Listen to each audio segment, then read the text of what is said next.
Upravljanje zlatnim rezervama Srbije danas predstavlja potpunu suprotnost njenoj slavnoj rudarskoj prošlosti. Dok Vučićeva Srbija prepušta svoje najvrednije resurse stranim kompanijama za rudnu rentu od svega 5%, pravdajući to nedostatkom kapitala, rizičnošću poslovanja i sopstvenom nesposobnošću da vodi propalog giganta, srednjevekovni srpski vladari su na tom istom bogatstvu izgradili imperiju. Srpska srednjevekovna država je kontrolisala oko 40% evropske proizvodnje srebra. Srpski kraljevi i despoti zadržavali su apsolutno vlasništvo nad rudnicima, ubirali porez od 12,5% u sirovoj rudi i, što je najvažnije, držali monopol nad kovanjem novca. Iako je Srbima tada bila potrebna pomoć Sasa rudara, ona se ograničavala na usluge kopanja, dok su prerada i konačni proizvodi srebro, zlato i novac bili u rukama srpske države. A gde smo danas? Kako je moguće da je Srbija danas postala kineska rudna kolonija? Da li srpska javnost uopšte zna na kakvim rezervama zlata leži Srbija i ko će nam se to odneti? O ovome, ali i istorijskim aspektima srpskog blaga, govorimo u ovoj emisiji. Još jednom podsjećam na moju novu knjigu Istinita povest Srba. Na ekranu vidite informacije o poručivanju putem maila srpskaprodavnica@gmail.com. Na 470 strana obrađujem kako je tekao uspon srpske države od ilirskog doba do Jugoslavije. Knjiga sadrži i važne etnološke tekstove pod nazivom Srpsko etnološko blago. Pozivam vas također da postanete članovi Srbija Global kanala, jer tako pomožete opstanku kanala, a dobijete i razne pogodnosti na platformi za članove. Pritisnite dugme Join, odnosno postani član. Ova emisija detaljno analizira kako je današnji Vučićev model dodatno ojačan direktnim ugovorima sa Kinom o slobodnoj trgovini i zaštiti investicija, stvorio savršen pravni okvir za izvlačenje najvrednijeg kapitala iz Srbije. Ovi sporazumi omogućavaju bescarinski uvoz kineske opreme, čime se maksimizira profit kineskih kompanija, koji se zatim, nakon plaćanja niskog poreza, potpuno legalno iznosi iz zemlje. Argumenti režima u riziku ulaganja u iskopavanje zlata i nedostatku novca su besmisleni.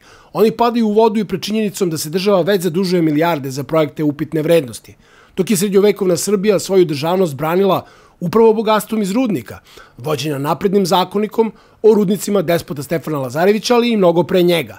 Ako su Stefan Lazarević i Đurađ Branković nakon Kosovskog boja i prodora Osmanlija na Balkan to mogli, zašto današnja Srbija ne može?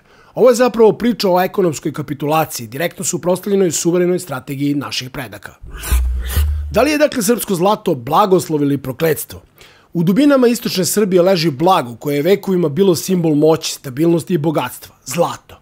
Danas, dok Kinezi to zlato vadi iz zemlje u rekordnim količinama, postavlja se fundamentalno pitanje koje odjekuje glasnije od buke njihovih rudarskih mašina za iskopavanje. Čije je srpsko zlato? Čije je zaista ako Srbija od njega dobija svega 5%, a možda i manje od toga? Odnosno, zašto srpsko zlato nije srpsko, ko ima stvarnu korist od njega? Zvanični narativ govori o strateškom partnerstvu, investicijama i ekonomskom oporavku. Međutim, detaljna analiza brojeva, uslova i, što je najvažnije, propuštenih prilika slika jednu potpuno drugačiju, mračnu sliku. Sliku rasprodaje nacionalnog blaga za mrvice. Sliku koja nije rezultat ekonomske nužnosti, već decenijske nesposobnosti, lošeg upravljanja nad preduzećima i nedostatka državničke vizije. Prikazat ćemo sada korak po korak zašto aranžman sa kineskom kompanijom Zijin nije nikakvo strateško partnerstvo, već priznanje opšte kapitulacije i kolonijalizma za odenutog učadično prijateljstvo i besmislice sa rezolucijom 1244. Priča o srpskom zlatu je priča o porazu, o ekonomskom i političkom sunovratu. Počet ćemo sa rudnom rentom koja iznosi smešnih 5%. Svaka ozbiljna analiza naravno počinje od brojeva.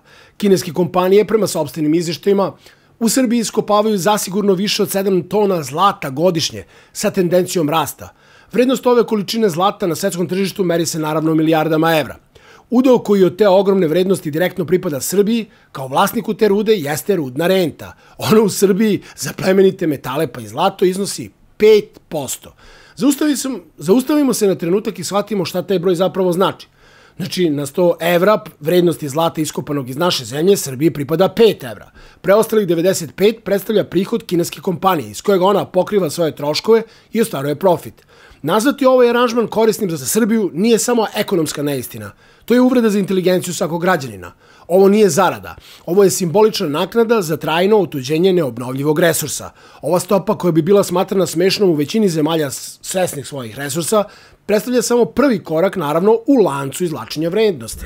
Hajde odmah da vidimo šta su sve Kinezi preuzeli. Strategija kineske kompanije Zijin u Srbiji nije usmerena samo na preuzimanje i iscrpljivanje postojećih resursa, već nažalost na otvaranje potpuno novih, visoko profitabilnih ležišta i što je najvažnije, agresivnu kampanju geoloških istraživanja, koja je već rezultirala otkrićima svetske klase. Prilikom preuzimanja rudarsko-topioničarskog basena Bor, Zijin je postao vlasnik istorijskih rudnih polja, bakra i zlata u istočnoj Srbiji.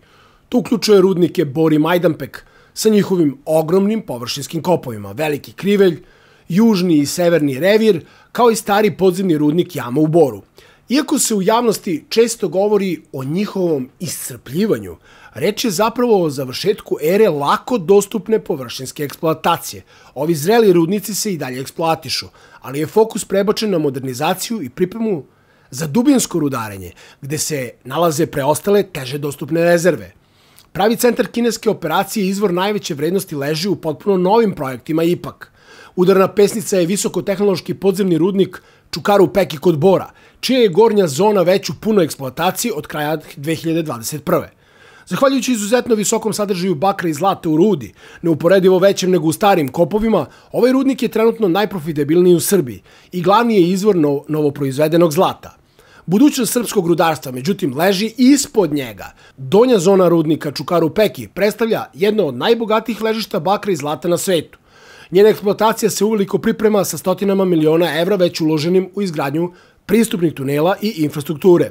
Kada ovaj deo rudnika postane operativan, očekuje se višestruko povećanje ukupne proizvodnje. Istovremeno, radi se na otvaranju još jednog ogromnog podzemnog ležišta Borska reka, koja se nalazi direktno ispod starog površinskog kopa u Boru. Paralelno sa ovim Zijin i povezane kompanije sprovode najintenzivnija geološka istraživanja u novijoj istoriji Srbije, što je već dovelo do epohalnih otkrića zlata. Krajem 2023. u neposrednoj blizini Velikog Krivelja otkriveno je potpuno novo ležište Malka Golaja sa procenjenim rezervama od čak 93 tone čistog zlata. Ovo otkriće garantuje višedecenijsku eksploataciju na tom području. Interesovanje se proširilo onda i van istočne Srbije, otkrićem značajnog nalazišta zlata, srebra i antimona, Pobijin potok kod Priboja. Uz to u regionu Žagubice otkriveno je ležište Pota i Čuka Tisnica, jedan od najvećih potencijalnih rudnika zlata u Evropi. Ova nova otkrića pokazuju jasnu nameru, ne samo da se iskoriste postojeći resursi, već da se pronađu i obezbede novi, čime se dugoročno učvršćuje pozicija u Srbiji kao ključnoj rudarskoj kolonijalnoj bazi. Od ovoga što se sada dešava, bilo je bolje naravno da zlato uopšte nije ni dirano. Zlato u zemlji je najsigurniji mogući trezor, svetinja poverena na čuvanje budućim generacijama.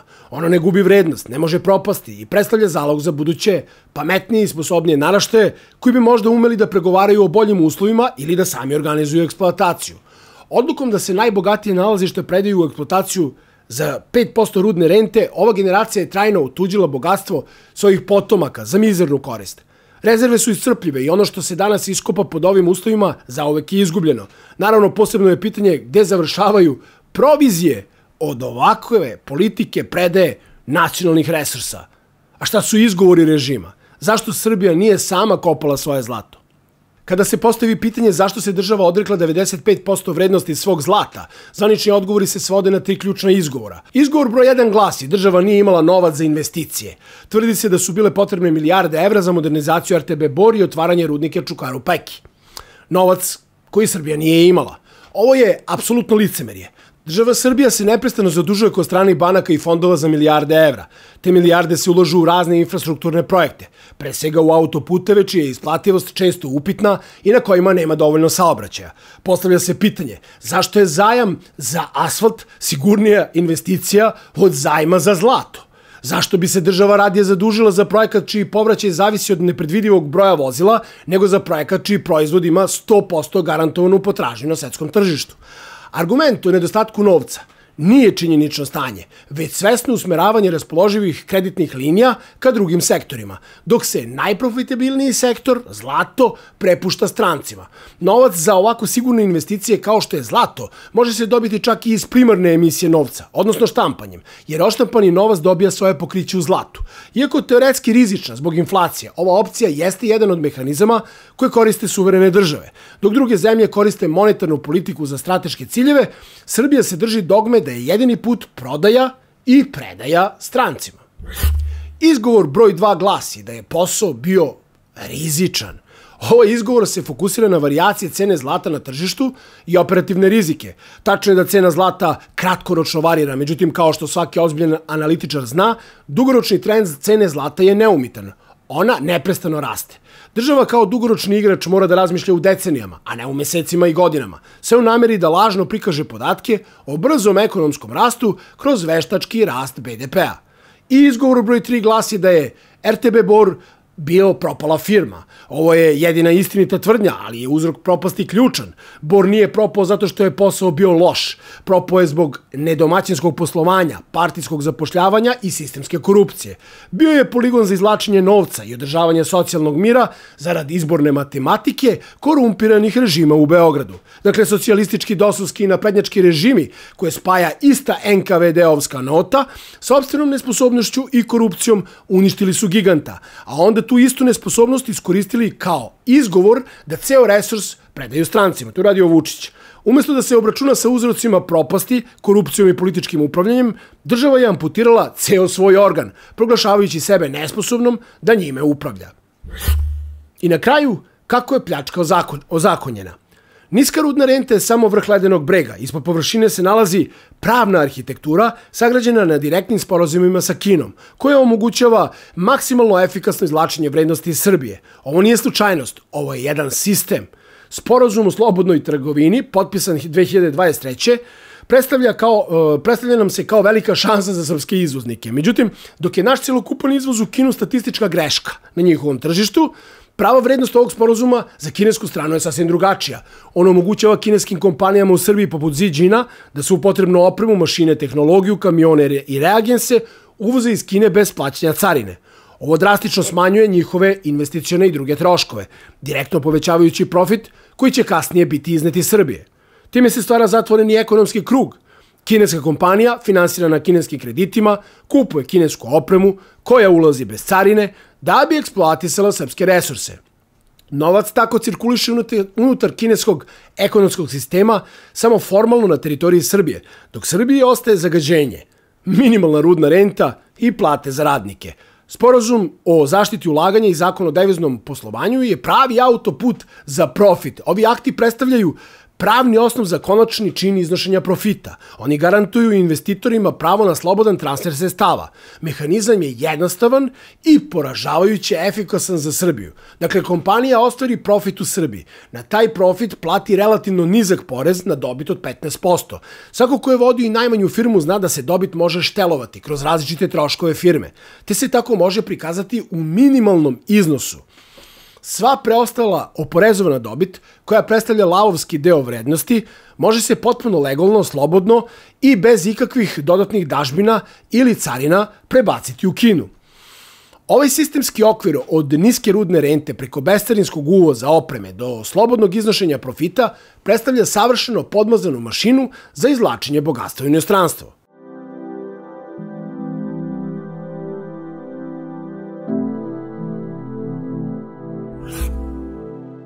Na kraju, vrhunac apsurda. Država kupuje sopstveno zlato. Narodna banka ga zaista kupuje, što predstavlja ona kao veliki uspeh i jačanje deviznih rezervi. A šta se tu dešava? Strana kompanija izvadi naše zlato iz naše zemlje. Za to plati nam naših 5% vrednosti kroz rudnu rentu. Zatim, naša Narodna banka, našim novcem, koji potiče od poreza svih građana, kupi naše zlato od te iste kompanije po punoj ceni, svetskoj tržišnoj ceni. Ovo je ekonomski apsurd bez presedana. Mi praktično plaćamo punu cenu za nešto što je već bilo naše, dok se profit od 95% dodatno uvećan olakšicama iz sporazuma legalno odliva u Kinu. Jačanje deviznih rezervi na ovaj način je kao da prodate porodičnu kuću za 5% vrednosti, zatim od novog vlasnika uzmete kredit da biste je otkupili po punoj ceni, hvaleći se kako ste povećali svoju imovinu. Da bismo razumeli dubinu današnjih problema, neophodno je da se vratimo u prošlost, u doba kada je Srbija na rudnom bogatstvu izgradila svoju moć, kulturu i državnost. Poređenje srednjovekovnog modela eksploatacije zlata i srebra sa današnjim aranžmanom je zapravo ogledalo u kojem se vidi jasan odraz onoga što smo izgubili: suverenitet, stratešku viziju, sposobnost da nacionalno blago pretvorimo u nacionalnu snagu. Srbija je bila evropski Eldorado. Prema onome što zasigurno znamo iz pisanih izvora od sredine 13. veka, Srbija doživljava novu rudarsku revoluciju. Srbiji je tada bila potrebna pomoć u iskopavanju od stranaca, ali je prerada bila u njenim rukama. Tako i konačni proizvod srebro, zlato i kovani novac bio potpuno pod kontrolom srpskih vladara i oblastnih gospodara. Rudari Sasi još u 13. veku dolaze na poziv kralja Uroša I. Sasi donose naprednu tehnologiju, ali ne odnose vlasništvo. Oni su bili visoko plaćeni kopači u službi srpske države, a ne gospodari njenog blaga. Srce ove rudarske imperije, koja se prostirala daleko izvan granica današnje Srbije, činili su rudnici čije su imena ulivala strahopoštovanje širom Evrope. To su Novo Brdo, Srebrenica, Rudnik, Kopaonik, Trepča, Janjevo, Planina, Rogozna. Ključ uspeha nije ležao u bogatstvu rude, već u suverenističkoj ekonomskoj tvrđavi, koju je izgradila srpska vlastela. Ta tvrđava počivala na 3 stuba. Apsolutni vladarski monopol. Svi rudnici i sva ruda uvek u ekskluzivnom vlasništvu vladara, odnosno države. Strateško korišćenje bogatstva, zlato i srebro, nisu bili plen stranaca. Oni su bili gorivo državne mašinerije korišćeni za finansiranje vojske, zidanje manastira i utvrđenja, plaćanje diplomatskih tributa i vođenje visoke politike. Srednjovekovna Srbija je imala jedan od najnaprednijih pravnih akata tog doba, Zakonik o rudnicima despota Stefana Lazarevića iz 1412. godine. Ovaj zakonik donet je za rudnik Novo Brdo, ali primenjivan je i šire i bio je vrhunski industrijski ustav. On je do detalja regulisao organizaciju rudnika, vlasništvo nad rudarskim oknima, procedure za rešavanje sporova, prava i obaveze rudara, pa čak i bezbednosni i ekološki standarde tog doba, poput zabrane seče šuma izvan potreba rudnika.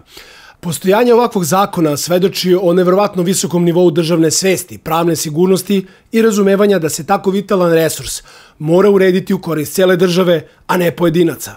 To je direktan dokaz da je srednjovekovna Srbija imala kapacitet i volju da upravlja svojim najvrednijim resursima. Možda najbolji primer strateškog korišćenja rudnog bogatstva vidimo u liku despota Đurađa Brankovića. U vreme kada se despotovina našla uklještena između Otomanskog carstva i Kraljevine Ugarske, Đurađe, zahvaljujući prihodima od Novog Brda i Srebrenice, bio jedan od najbogatijih vladara Evrope. Njegovo ogromno bogatstvo nije bilo luksuz, već oružje. Koristio ga je za plaćanje danka sultanu, čime je kupovao mir i za izgradnju Smederevske tvrđave, posljednjeg bedema državnosti. Despot Đurađe razume ono što mi danas zaboravljamo. Onaj ko kontroliše izvor bogatstva, kontroliše i sopstvenu sudbinu. Priča o 2 doba srpskog rudarstva, ovom današnjem užasu i nekadašnjem sjaju, čak i u najtežim geopolitičkim okolnostima, je priča o usponu i padu državne svesti. U srednjem veku zlato je bilo sredstvo za izgradnju narodne države. Danas ono je roba u aranžmanu gde stranci, u ovom slučaju Kinezi, uzimaju sve, a režim posve verovatno proviziju.